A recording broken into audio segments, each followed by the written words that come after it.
Halo guys, kami dari kelompok 5 on Solution pagi PRA ingin membahas tugas 3 manajemen krisis, yaitu analisis kasus Mahakamedia terseret kasus Garuda Indonesia. Anggota kelompok kami terdiri dari Ahmad Dipa Salwi, Apla Artika, Hairul Umam, Sofi Mardiah, Muhammad Jidan Patir, Muhammad Sarif Hidayatullah, saya sendiri Paran Irjian, dan Niken Via Agustina. Lanjut saja kita memasuki latar belakangnya. Kasus ini bermula dari terungkapnya penyelundupan sepeda Brompton dan motor Harley dalam pesawat Airbus A330-900 Neo milik Garuda Indonesia. Peristiwa tersebut melibatkan mantan direktur utama Garuda, yaitu Ari Askara. Nama Mahakamedia ikut menjadi sorotan karena berperan sebagai penyelenggara acara peluncuran pesawat tersebut. Keterkaitan Mahaka dengan Erick Thohir kemudian memunculkan dugaan konflik kepentingan di mata publik. Ya, selanjutnya akan dibacakan oleh teman saya. Oke, kita sekarang lanjut ke aktor utama. Kasus ini melibatkan beberapa aktor utama, yaitu Erick Thohir sebagai Menteri BUMN dan pendiri Mahakamedia, Ari Askara sebagai mantan Direktur Utama Garuda Indonesia yang terlibat dalam penyelundupan barang mewah, serta Mahakamedia yang menjadi penyelenggara acara peluncuran pesawat. Selain itu, media massa dan masyarakat juga berperan penting dalam membentuk opini publik terhadap kasus tersebut. Yang selanjutnya ada kronologi singkat. Pada tahun 2019, Garuda Indonesia menerima pesawat Airbus A390-900 Neo dan mengadakan acara peluncuran yang diselenggarakan oleh Mahakamedia. Tidak lama kemudian, ditemukan adanya penyelundupan motor Harley Davidson dan sepeda Brompton di dalam pesawat tersebut. Temuan ini mendorong pemerintah melakukan investigasi yang merujuk pada pemberhentian dari jabatannya. Seiring berkembangnya kasus, Mahakamedia ikut menjadi sorotan karena keterkaitannya dengan Erick Thohir. Oke, kita selanjutnya ada mengapa Mahakamedia ikut terseret. Mahakamedia menjadi sorotan karena anak usahanya terlibat sebagai penyelenggara acara peluncuran Airbus A330-990 Neo milik Garuda Indonesia. Selain itu, status Erick Thohir sebagai pendiri Mahakamedia sekaligus Menteri BUMN memunculkan dugaan konflik kepentingan di mata publik. Meskipun tidak ditemukan keterlibatan langsung dalam penyelundupan, hubungan tersebut cukup untuk memicu krisis reputasi dan perhatian media secara krisis.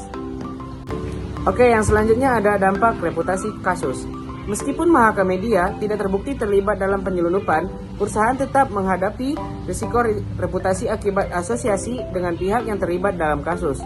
Kondisi ini menunjukkan bahwa dalam dunia public relation, persepsi publik seringkali lebih berpengaruh daripada fakta hukum, sehingga organisasi perlu melakukan komunikasi yang cepat, transparan, dan konsisten untuk menjaga kepercayaan stakeholder. Halo semuanya, saya Muhammad Zidan Fatih Rizky, dan pada kesempatan ini saya akan menjelaskan pernyataan dari Erick Thohir mengenai kasus ini. Dalam merespons isu yang berkembang, Erick Thohir menegaskan bahwa Mahakamedia hanya berperan sebagai event organizer dalam acara peluncuran pesawat Garuda Indonesia. Ia juga menyatakan tidak terdapat konflik kepentingan antara posisinya sebagai Menteri BUMN dan Mahakamedia. Sebagai bentuk komitmen terhadap tata kelola yang baik, Erick Thohir mendukung proses investigasi dan memberhentikan Ari Askara dari jabatannya sebagai Direktur Utama Garuda Indonesia. Ya, selanjutnya saya akan membahas soal fakta penting. Berdasarkan hasil investigasi, Mahakamedia tidak terlibat dalam praktik penyelundupan barang mewah yang dilakukan oleh Ari Askara. Tetapi peran Mahaka hanyalah sebatas penyelenggara acara peluncuran pesawat Airbus A330-900 Neo dengan nilai kerja sama sekitar 300 juta.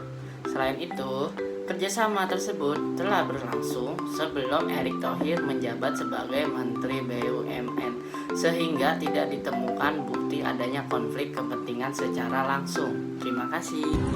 Oke, di sini ada manfaat dan tujuan. Penelitian ini bertujuan untuk menganalisis krisis reputasi yang dialami Mahakamedia akibat keterkaitannya dengan kasus penyelundupan barang mewah di Garuda Indonesia.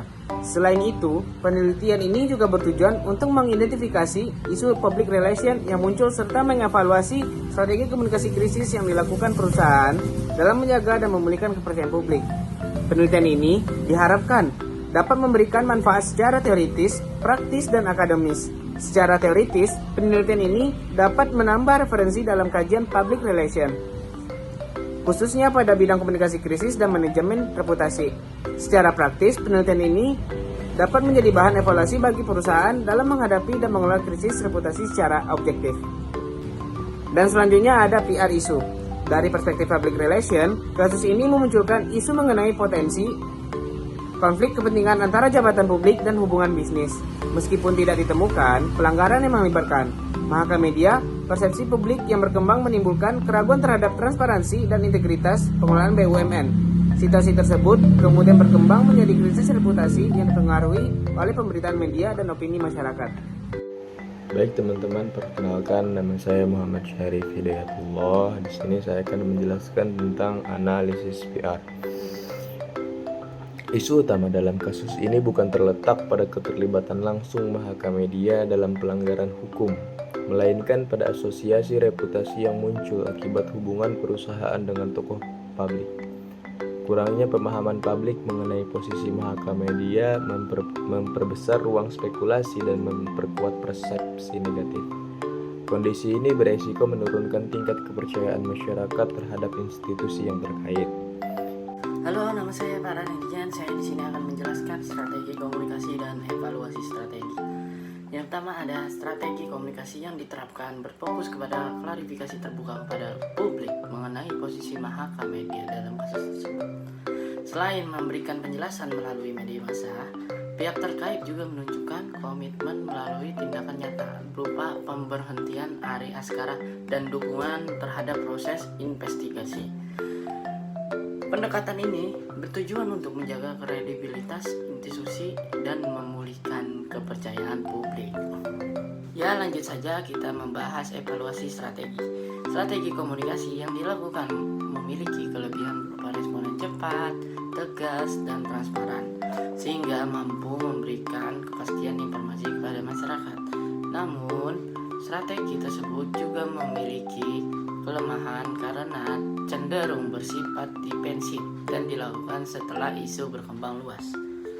Akibatnya, persepsi negatif yang sudah terbentuk di masyarakat tidak sepenuhnya dapat dihilangkan. Terima kasih. Pelajaran yang kita ambil dari kasus ini ialah menunjukkan pentingnya pengelolaan konflik secara terbuka dan transparan dalam organisasi. Informasi yang disampaikan secara luas dan jelas dapat membantu mencegah perkembangan spekulasi publik.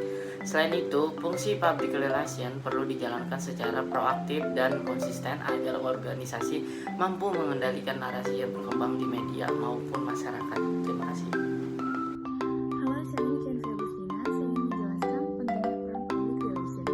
Dalam situasi krisis ini, public relation berperan penting dalam mengelola informasi, memberikan klarifikasi kepada publik, serta menjaga kredibilitas organisasi.